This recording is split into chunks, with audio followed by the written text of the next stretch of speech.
This is RTV6 News at 6, working for you. I'm doing this for my best friend next to me. I'm doing this for, my niece. I'm doing this for my sister because we are all dealing with this. Sexual violence and stalking still a problem on college campuses. One lawmaker says schools are not doing enough. His plan to protect students. We're dry now. We'll stay that way tomorrow, but later in the week, rain and snow return to my forecast. We need y'all help. The community, we need y'all. An Indianapolis landmark trying to get back on its feet after a devastating fire. How you can help the Country Kitchen restaurant. A new plan to improve Indiana's infant mortality rate, and one lawmaker says it all starts at the drugstore counter. New details emerging after an Indiana infant died from a methamphetamine overdose. We are finding out how the baby could have ingested that meth, and it has her mother in jail. Good evening, I'm Amanda Starantino. First at 6, an Indiana lawmaker wants to reduce sexual violence and stalking on college campuses. He says schools are not doing enough to protect students. Working for you, RTV6's Stephanie Wade explains what he is calling for to cut down on incidents happening on college campuses. What this bill would do is require every college and university across the state to establish policies on how to better address reports of sexual and domestic violence and stalking. It's an issue I found is becoming increasingly talked about on campuses across the state. You can ask anybody on our campus and they would probably say that they know 1 or 2 people, or if not more, that have been sexually assaulted. Groups like the Sigma Psi Zeta sorority at IUPUI have made it their mission to host and participate in events that empower and support people who have been sexually assaulted. IUPUI, in particular, we do have a whole month dedicated to sexual assault awareness, where you will see a lot of tabling, a lot of events going on, and a lot of voices heard. But is there always more that we can be doing? Of course. Natalie Mendez says victims often don't feel comfortable coming forward in fear their school won't do anything about it. A lot of times, it's more of a hush-hush thing when we get these notifications on our phone that, reports of sexual assault, reports of this, reports of that. It's kind of like, oh, did you hear? And then that's kind of where it stops. At IUPUI alone in 2017, there were 12 reports of rape on the main campus, 10 of fondling. But the Department of Education's Campus Safety and Security doesn't keep track of cases of stalking. Do you think that schools track stalking enough? No. State Senator Frank Mervan introduced legislation in hopes of providing victims better support, educating them on their rights and options. It's a big thing. I almost can't describe how much I hate it and the people that are guilty to it. And require schools designate confidential advisors that provide emergency and ongoing support to victims. The school has just got to do a better job. Being a safe campus where you can feel like you can tell and that you're going to be heard when you do tell these stories. It's not an easy bill to, it's got a lot to it, but our kids deserve it. Working for you, Stephanie Wade, RTV6. And to find information about any other college or university, you can go to the U.S. Department of Education's Campus and Security website. We will attach a link at the bottom of this story on the IndyChannel.com and the RTV6 app. If you ever have any concerns or problems and you can't get answers, contact us. Email us at workingforyou@rtv6.com. A mostly gloomy day. We saw a little bit of sun sneak out from behind the clouds this evening. And once again, temperatures are below freezing. Chief Meteorologist Kevin Gregory is here. And Kevin, what can we expect for the rest of the night and into Wednesday? So we're quiet next 24 hours. Uneventful is another way to look at it. We'll talk about when we start to see a change, and that's really Thursday night. Highlighted precipitation chances. Notice I didn't just say rain chances, because I think we will have some snow mixing in at times, especially Thursday night into Friday morning. And then on Saturday, let's talk about any snow with this. At least Thursday night into Friday morning, that hangs mainly over Illinois. Some spots just north of Lafayette, Logansport, Peru may see very light accumulation into the morning hours on Friday, then changing to all rain. So mainly a rain event as we go through Friday and Saturday. Here's our rainfall potential. Of course, we need a break from rain.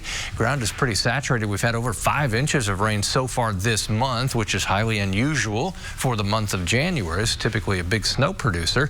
We'll talk about temperatures now with clear skies in the 20s. Again, no problems this evening, tomorrow morning, or during the day tomorrow. From 26, will change very little between now and 10 o'clock tonight.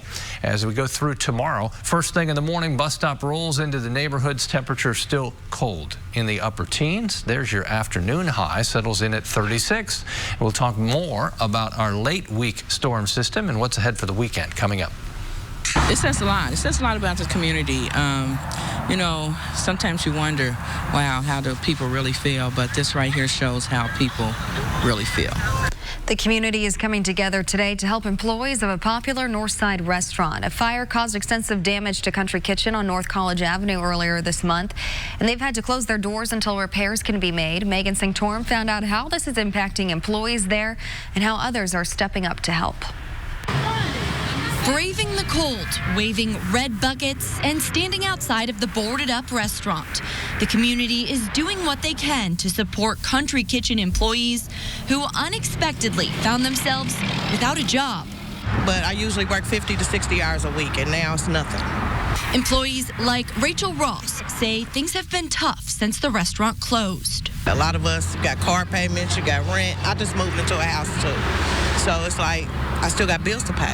That's why she's standing next to volunteers and helping to collect donations. It'll go toward sustaining the employees that have stayed. You know, some employees had to move on, and I understand that. But yes, the ones that haven't found anything or, you know, trying to hold out for the restaurant to open back up, we're going to try to help as much as possible. Several organizations like RTV6's media partner Radio 1 helped plan today's event. Well, I'm a longtime supporter and customer of Country Kitchen, and when I heard about this on the radio, I thought, you know, this is a very quick and easy way to help out this community institution. Many of the people volunteering and donating today say they want to give back to the place that does so much for their community. They definitely help others. They're very well known for providing Thanksgiving and Christmas dinners to the needy, but they're just very visible in the community. Plus, it's kind of a landmark. So while insurance will help repair the landmark building, neighbors, nearby businesses, and community members will help to take care of its employees. Well, it's a blessing. We really need it. Working for you, Megan Sanctorum, RTV6. And the owner tells us repairs are expected to take 6 to 8 months. If you missed today's donation event but still want to help, you can make a donation through Key Bank. We will have more information on how to do so in this story on the RTV6 app. A bill currently in the Indiana legislature would allow women to get birth control pills or patches without the need of a prescription. House Bill 1141 would let women complete a health screening at a pharmacy and receive birth control immediately. The Jeffersonville Democrat who introduced it says it would help address Indiana's high infant and maternal mortality rates. The bill has not yet been granted a hearing in committee. And it is now official. Governor Eric Holcomb has filed to run for re-election. The Republican governor turned in his paperwork and the petitions containing 500 signatures of registered voters in each of Indiana's 9 congressional districts. Right now, 2 Democrats are running for the right to challenge Holcomb: former state health commissioner Woody Myers and Indianapolis tech executive Josh Owens. Hiring Hoosiers is our mission to connect you with job opportunities, and the Indianapolis Department of Public Works is hiring. As they tried to keep potholes filled, the department announced it would be hiring a second shift of drivers.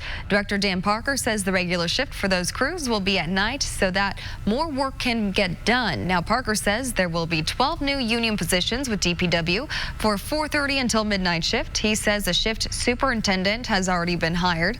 If you are interested, apply with DPW.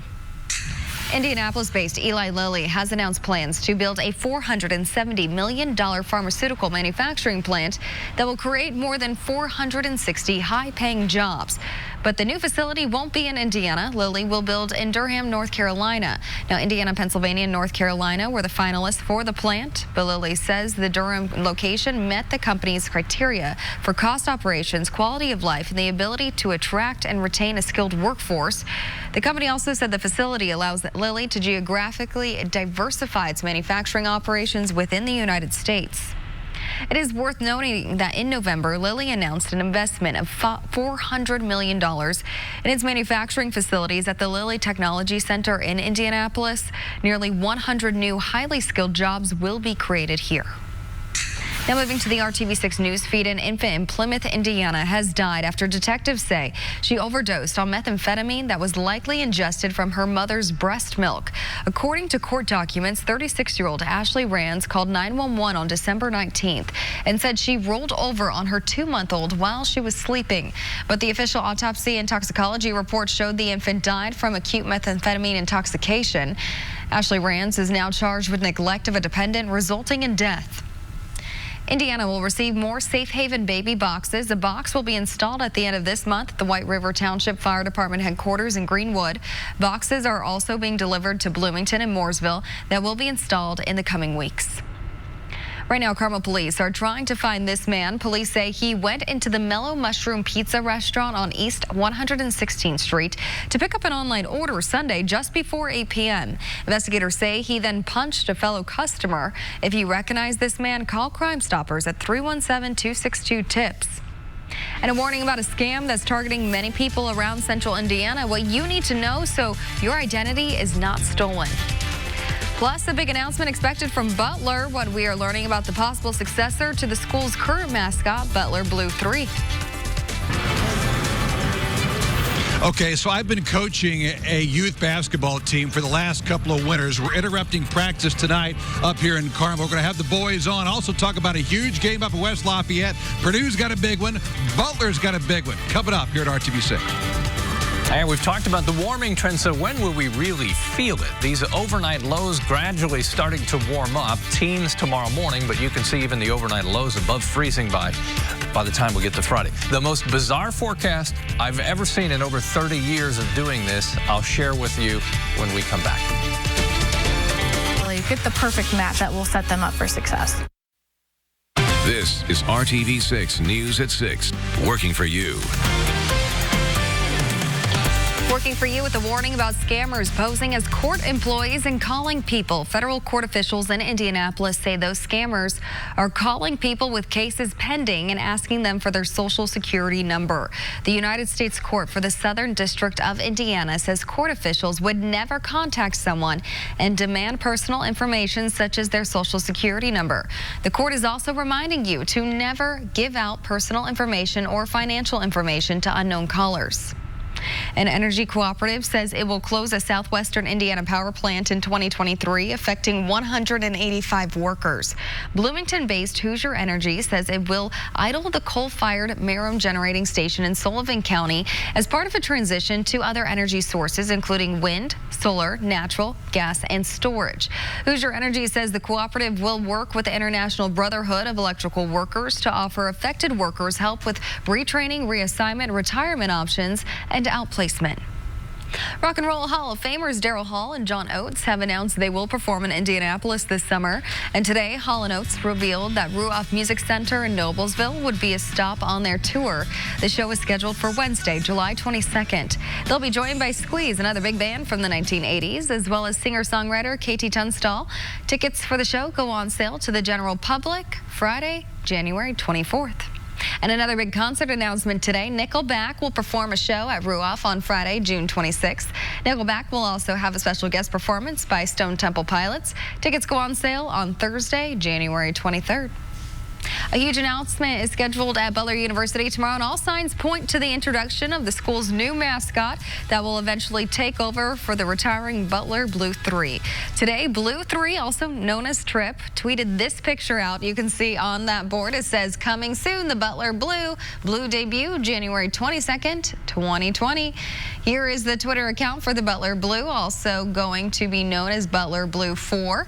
Stay tuned. We should get our first look at the school's future mascot tomorrow.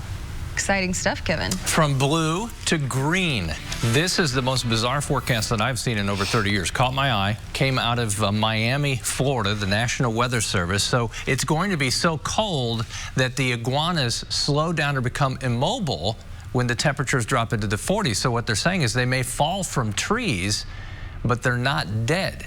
And so the temperature, Palm Beach, for example, 40 degrees, inland Gulf Coast into 30s, Miami itself in the low to mid 40s tomorrow morning, and wind chills will be in the 30s. That is interesting. There's the cold air. Goes all the way down into central and southern Florida. It's 37 now in Atlanta, 18 in Minneapolis. It's not crazy cold anywhere. It's the depth of the cold, how far south to those southern latitudes that the cold has made it. For us, the bar is at 35. That's our average high. Temperatures will be slightly above average for the next several days. That's critical as we go to our next weather system, which arrives Thursday night, hangs out with us through Saturday. It will be cold enough at times that we do have a rain-snow mix or just some snow. 36, the magic number tomorrow. Temperatures on Thursday with lots of clouds and just a small chance for any rain. Right at 40 degrees, 41. Rain likely Friday. We may mix in some snow with that rain, especially in the northern third or northern half of the state. Temperatures tomorrow morning in the teens. It's another cold start, but I showed you how these overnight lows will warm up progressively and rather quickly by Friday morning. 33 the morning low. Tomorrow, a dry day, 32 at noon. Afternoon temperatures, they'll be in the mid 30s. These are average temperatures for the month of January. The space station flyover, clouds willing, will be visible starting at 6:35 tomorrow evening. Look low in the southwest. You'll pick up a steady white light. For 4 minutes, it will pass overhead at about 69 degrees above the horizon. That's way up there. You won't have any problem seeing that. And it will disappear in the east-northeast at about 6:39. Temperatures Thursday, a little bit warmer, still dry, 40 degrees. That rain chance mixing with snow arrives as we get to Thursday night into Friday morning. Best chance for some light accumulating snow, and we're talking half an inch or less, would be northwest Indiana. Rain and snow for the first half of your weekend. 38 degrees, dry Sunday, warmer as we get to Monday and Tuesday. Let's go to a basketball practice, and it's not your usual practice. Dave? No, it is not. And shout out to all the moms and dads out there who are involved in youth sports. I've been fortunate enough the last couple of years to be an assistant coach in the Carmel Pups or Carmel Dads program up here on the north side. It's been around since the late 50s. This is the third grade white team. Everybody wave. Everybody say hi, okay? Hi. Yeah, we just interrupted practice, so they're okay with that. Chad Raudebush is the head coach. What's it like to coach a third grade team? What's the best advice you have? The best patience. Be patient and always understand that you are helping in their development. Yes. You're not preparing them for the pros. You're helping with their development. So patience and understanding the process. Hey, we've had a lot of fun this season. Let me introduce everybody. All right, Jameson, say hi. Evans back there, wave. Right, Noah, yeah, there's Zach, say hi. Vance, say hi. Hudson, say hi. Bright has done a great job this season, man. All right, Aaron Scholl is another assistant coach. Let me hop over here. He is a Purdue grad. What year? 2002. Oh, God, you're old. Big game tonight, though, with the Boilers. In fact, this is a big week for you guys, right? It is a big week, but I think we're pretty used to having some home court advantage, so I think we should be good. Need it tonight up at West Lafayette. Mackey Arena, the place to be. Brad Brown has more in tonight's Sports Extra Spotlight. Purdue's Big Ten season is only 1/3 of the way through. The Boilermakers have already experienced some great highs and some very low lows. Griffin deep three. Griffin having a night. Just 37 points in their last meeting against Illinois. They get the rematch tonight at Mackey Arena. Trying to get guys to be able to be, have that competitive spirit and have that energy when the things aren't going our way has been difficult for us. And that's easier said than done because we're not playing bad people, we're playing quality teams. Purdue finds themselves 10th place in the Big Ten standings, but they are only a couple of wins from being tied for second. That's how important every game will be in the coming weeks. We still, sadly haven't been able to put it together. It's just playing for 40 minutes every single game, out-competing a team. On the road, at home, neutral site, wherever you are, just out-competing a team for 40 minutes, not 25 minutes, not 20. Not even 30 minutes. They're playing good enough. After this week, it'll be 3 out of 4 on the road, so protecting the home court will be crucial once again. It's easier to get going. I think Coach Painter was even talking about that last game. It's like, you just got to take it from the jump and everything like that. And that's something that we definitely take from being at home. In West Lafayette, Brad Brown, RTV6 Sports. And all those guys that'll play tonight started where? At the youth level, and youth sports alive and well up here in Carmel High School. There are 2 third-grade teams down there, another one down on that end. We've got our group here, and on the other side, 4th-grade teams, all practicing. There'll be another practice later this week and a couple games coming up this week. And you guys ready to go back to practice? Yeah! All right. Hey, what'd you guys think of the sportscast? Kids today. Well, what are you going to do? Butler, Boilers tonight at 11 o'clock. Until then, the News at 6 continues after this. As for just $169 a month.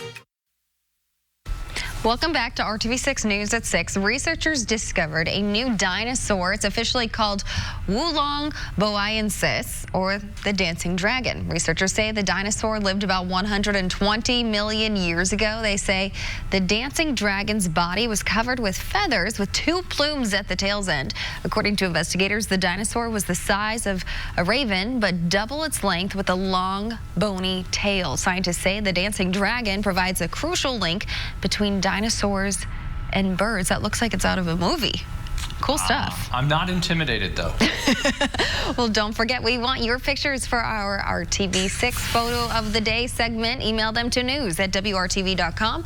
It can be basically anything that you would put in a photo album. If we choose your picture, we'll air it here on the News at 6. Again, that email is news@WRTV.com. A big animal ending. I just got to show you the green iguana warning then for Florida tonight, southern Florida, just because I've never seen this before. And we'll end with these dogs headed out for a walk. 7 o'clock temperatures around 26. They'll change slowly through the evening hours. We're dry tomorrow, and then that rain-snow mix looks likely Friday and Saturday. They look like they're looking up at their boss. Yeah, they're getting their marching orders, so to speak. See you at 7.